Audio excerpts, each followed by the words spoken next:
खुशामदीद मोहतरम नाजरीन, आप तमाम का HK न्यूज़ चैनल में खैर मकदम है। भालकी तालुका के दाडगी क्रॉस पर जो बसवेश्वर की जो स्टैचू है, इस स्टैचू को तोड़कर छेड़छाड़ करने पर बसवा कल्याण तालुका MLA शरणुल सालगर और एक्स MLC विजय सिंह साहब बसवा कल्याण की आवाम से नाराज़गी दिखाते हुए प्रोटेस्ट किया। ये प्रोटेस्ट बसवेश्वर चौक बसवा कल्याण में किया गया।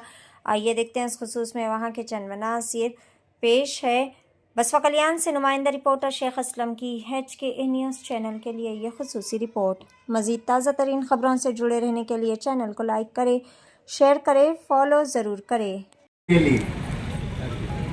ವಿಶ್ವಗುರು ಬಸವಣ್ಣನವರ ಪ್ರತಿಮೆಗೆ ದುಷ್ಕರ್ಮಿಗಳು ಏನು ಒಂದು ಕೃತ್ಯವನ್ನು ಅವರು ಏನು ಮಾಡಿದ್ದಾರೆ ಅದ ಕಾರ್ಯವನ್ನು ಖಂಡಿಸಿ ನಾವೆಲ್ಲರೂ ಇಲ್ಲಿ ಪ್ರತಿಭಟನೆ ಮಾಡ್ತಾ ಇದ್ದೀವಿ. ಮತ್ತು ಪರ್ಸನಲ್ ಆಗಿ ನಾವು ಇದು ಅತ್ಯಂತವಾದ ಒಂದು ಖಂಡನೀಯ ಕೆಲಸ ಅಂತ ಹೇಳಕ್ಕೆ ನಾನು ಇಚ್ಛೆ ಪಡ್ತೇನೆ.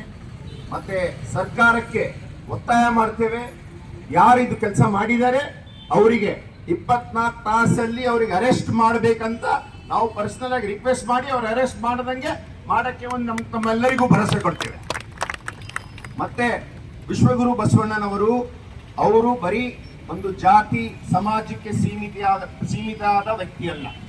ಅವರು ಇಡೀ ಜಗತ್ತಿನಲ್ಲಿ ಒಂದು ಅತ್ಯಂತ ಒಂದು ಪ್ರಸಿದ್ಧ ವ್ಯಕ್ತಿ ಇದ್ದಾರೆ. ಮತ್ತೆ ಎಲ್ಲರ ಮೇಲೆ ಒಂದು ಪ್ರಭಾವ ಮಾಡಿದ್ದ ವ್ಯಕ್ತಿ ಇದ್ದಾರೆ. ಅವರಿಗೆಲ್ಲರೂ ನಾವು ಯಾವಾಗಲೂ ಗೌರವ ಕೊಡ್ತೀವಿ.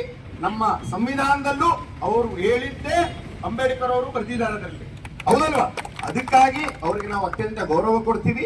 ಇದು 100% ನಮ್ಮ ಸರ್ಕಾರ ಈ ದುಷ್ಕರ್ಮಿಗಳಿಗೆ ಅರೆಸ್ಟ್ ಮಾಡಕ್ಕೆ ಬದ್ಧರಾಗಿದ್ದಾರಂತ ಈ ವೇದಿಕೆ ಮೂಲಕ ನಿಮ್ಮೆಲ್ಲರಿಗೂ ನಾನು ಆಶ್ವಾಸನೆ ಕೊಡ್ತೇವೆ. ನಾವು ಪರ್ಸನಲ್ ಆಗಿ ಹೋಮ್ ಮಿನಿಸ್ಟರ್ಗೂ ಮಾತಾಡೋಣ, ಉಸ್ತುವಾರಿ ಮಂತ್ರಿಗಳಿಗೂ ಮಾತಾಡಿ, ಮತ್ತೆ ಬೇಕಾದ್ರೆ CM ಅವ್ರಿಗೂ ಒತ್ತಾಯ ಮಾಡಿ ಅರೆಸ್ಟ್ ಇಮಿಡಿಯೇಟ್ ಆಗಿ ಮಾಡ್ತೀವಿ ಅಂತ ಹೇಳುತ್ತಾ ಎರಡು ಮಾತನ್ನು ಮುಗಿಸ್ತೇನೆ. ಜೈ ಹಿಂದ್, ಜೈ ಕರ್ನಾಟಕ.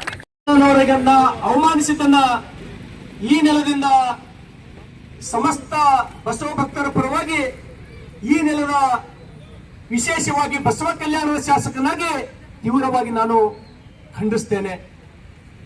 ಬಂಧುಗಳೇ, ಬಹುತೇಕ ವಿಶ್ವಗುರು ಬಸವಣ್ಣನವರ ಪುತ್ಥಳಿಯನ್ನ ಅವಮಾನ ಮಾಡ್ತಕ್ಕಂಥದ್ದು ಅದು ಬರೀ ಬಸವಣ್ಣನವರಿಗೆ ಅವಮಾನ ಮಾಡದಂಗಲ್ಲ, ಅದು ಮಾನವೀಯತೆಯ ಅವಮಾನ, ಸಂಸ್ಕೃತಿಗೆ ಅವಮಾನ ಮಾಡ್ತಕ್ಕಂಥದ್ದು. ಬಹುತೇಕ ಇಂಥ ಕಿಡಿಗೇಡಿಗಳಿಗೆ ಈ ನೆಲದ ಶಾಸಕನಾಗಿ ಆದಷ್ಟು ಶೀಘ್ರದಲ್ಲಿ, ಆದಷ್ಟು ಬೇಗನೆ ಯಾರು ಈ ತಪ್ಪು ಕೃತ್ಯವನ್ನು ಮಾಡಿದ್ದಾರೆ ಅವರನ್ನ ಕೂಡಲೇ ಅರೆಸ್ಟ್ ಮಾಡಿ ಕಾನೂನಿನ ಸೂಕ್ತ ಕ್ರಮ ಅವ್ರ ಮೇಲೆ ತಗೊಳ್ಬೇಕಂತ ಹೇಳಿ ಒಬ್ಬ ಜವಾಬ್ದಾರಿ ವ್ಯಕ್ತಿಯಾಗಿ ನಾನು ಈ ಸರ್ಕಾರದ ಗಮನಕ್ಕೆ ತರಲಿಕ್ಕೆ ಇಷ್ಟಪಡ್ತೇನೆ.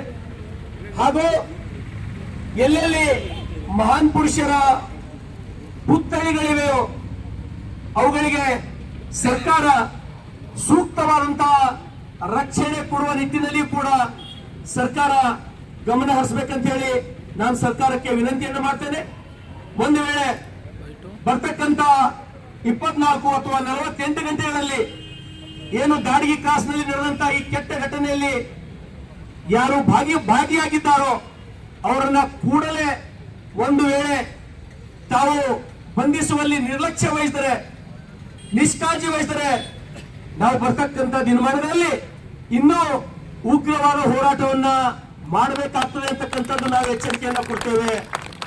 ವಿಶೇಷವಾಗಿ ಬಹಳಷ್ಟು ಮಹಾಪುರುಷರಿಗೆ ಅವಮಾನ ಆದಾಗ, ಮಹಾಪುರುಷರ ಪುತ್ಥಳಿಗಳಿಗೆ ಅವಮಾನ ಆಗಿದ್ದು ಇವತ್ತೇನು ಮೊದಲನೇದಲ್ಲ, ನಾವು ಬಹಳಷ್ಟು ಸಲ ನೋಡ್ತೀವಿ. ವಿಶೇಷವಾಗಿ ವಿಶ್ವಗುರು ಬಸವಣ್ಣನವರಿಗೆ ಅವಮಾನ ಮಾಡಿದಾಗ ಇವತ್ತು ನಾವು ಬಸವ ಭಕ್ತರು ಯಾವ ರೀತಿ ಪ್ರತಿಭಟನೆಯನ್ನು ಮಾಡ್ತಾ ಇದ್ದೀವಿ ಅಂದ್ರೆ, ಯಾರಿಗೂ ಕೂಡ ಒಬ್ಬ ಆಟೋ ಪ್ಯಾಸೆಂಜರ್ಗೂ ಕೂಡ ಇವತ್ತು ನಮ್ಮ ಪ್ರತಿಭಟನೆಯಿಂದ ಯಾರಿಗೂ ತಕ್ಲೀಫ್ ಆಗ್ತಾ ಇಲ್ಲ. ನಾವು ನೋಡ್ತೀವಿ ಯಾವ ರೀತಿ ಹೋರಾಟ ಮಾಡ್ತಾರಂತಕ್ಕಂಥದ್ದು. ಅಂದ್ರ ಬಸವ ಭಕ್ತರನ್ನು ಶಾಂತಿ ಪ್ರಿಯರು, ಹಾಗಂತ ಹೇಳಿ ನಾವೇನು ಹೇಳಿಗಳಲ್ಲ. ಅವಶ್ಯಕತೆ ಬಂದ್ರೆ ನಾವು ಎದಕ್ಕೆ ಬಿ ತಯಾರಿದ್ದೀವಿ ಅಂತಕ್ಕಂಥದ್ದು ನಾನು ಸರ್ಕಾರದ ಗಮನಕ್ಕೆ ನಾನು ತರಲಿಕ್ಕೆ ಇಷ್ಟಪಡ್ತೇನೆ. ಹಾಗಾಗಿ ನಾನು ವಿನಂತಿಯನ್ನು ಮಾಡ್ತೇನೆ, ಇಂಥ ಘಟನೆಗಳು ಅದು ಯಾವುದೇ ಮಹಾನ್ ಪುರುಷರಾಗಲಿ, ಮಹಾನ್ ಪುರುಷರು ಬದುಕಿದ್ದು ಅವರ ಸ್ವಾರ್ಥಕ್ಕಾಗಿ ಅಲ್ಲ, ಈ ಸಮಾಜದ ಉದ್ಧಾರಕ್ಕಾಗಿ, ಈ ಮನುಕುಲದ ಉದ್ಧಾರಕ್ಕಾಗಿ.